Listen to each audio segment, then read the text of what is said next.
কয়েকদিন যাবত তো আসলে আবহাওয়াটা একটু হলো বৈরী। স্বাভাবিকভাবেই মেলা আয়োজকদের যেমন ভোগান্তির সম্মুখীন হতে হয়েছে, উদ্যোক্তারও হয়তো বা প্রত্যাশা মাফিক যে প্রতিক্রিয়া যশোরবাসীর কাছ থেকে প্রত্যাশা করেছিলেন সেই যথাযথ প্রতিক্রিয়াটাও নিশ্চয়ই তারা দেখতে কিংবা পেতে সমর্থ হননি। কিন্তু তারপর আমি মনে করি এই মেলাটা অত্যন্ত জমজমাট একটি মেলায় পরিণত হয়েছে।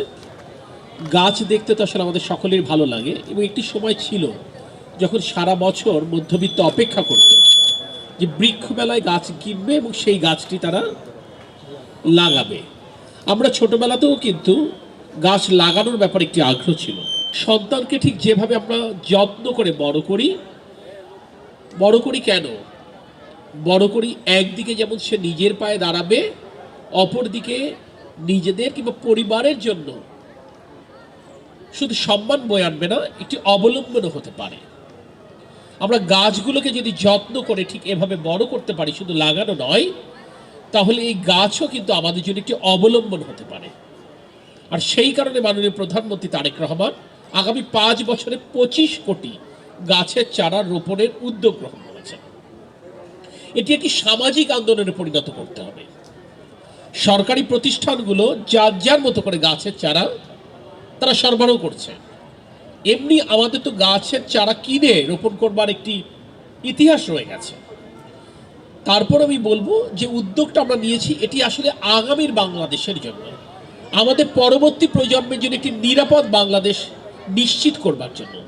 জলবায়ু পরিবর্তনের যে ঝুঁকিতে বাংলাদেশ রয়েছে, সেই ঝুঁকি মোকাবেলায় নতুন করে গাছ লাগানো কিংবা সামাজিক বনায়ন কর্মসূচিকে সফল করবার কোনো বিকল্প কিন্তু আমাদের সামনে নেই। এই বাংলাদেশকে বসবাসযোগ্য রাখবার জন্য, এই বাংলাদেশকে আগামী প্রজন্মের কাছে নিরাপদ বাংলাদেশ হিসেবে উপহার দেবার জন্য আমাদেরকে গাছ লাগাতে হবে। এবং যে কথাটি আমরা বলছি, গাছ শুধু লাগাতে হবে না, একটা শিশুকে, একজন সন্তানকে আমরা ঠিক যেভাবে যত্ন করে বড় করি, একইভাবে গাছগুলোকে আমাদেরকে বড় করতে হবে। আমরা যদি সেটি করতে পারি তাহলে অবশ্যই আমাদের কর্মসূচিটা সফল হবে। আজকে যে সমস্ত উদ্যোক্তাবৃন্দ এইখানে অংশ নিয়েছেন আমি তাদেরকে ধন্যবাদ জানাই। গাছ দেখতে তো ভালো লাগে, এটা নিয়ে অস্বীকার করবার কোনো কারণ নেই। ব্যতিক্রমী আমরা অনেক গাছ দেখলাম, ফলের গাছ, ঔষধি গাছ, আমরা বনসাই দেখলাম, যেটি অবশ্যই আমাদেরকে উৎসাহিত করেছে, আমাদের উদ্দীপ্ত করেছে।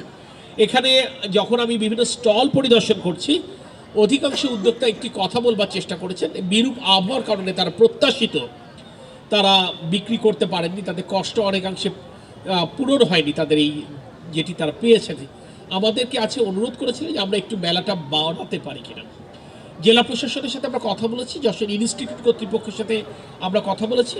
আজকের এই মঞ্চ থেকে আমি আপনাদেরকে সুসংবাদ দিতে চাই, আজকে শুক্রবারে কথা বলছি, আমরা আরও 2 দিন এই মেলার সময়টা বৃদ্ধি করছি, অর্থাৎ আগামী রবিবার পর্যন্ত মেলা চালু থাকবে। এবং উদ্যোক্তাবৃন্দ এবং আমরা যারা যশোরবাসী, নিশ্চয়ই আমরা এই আগামী 2 দিন এই মেলার পরিসর যেন আরও বৃদ্ধি পায়, সকলে মিলে যেন একটা উৎসবমুখর পরিবেশে মেলার সমাপ্তি টানতে পারি,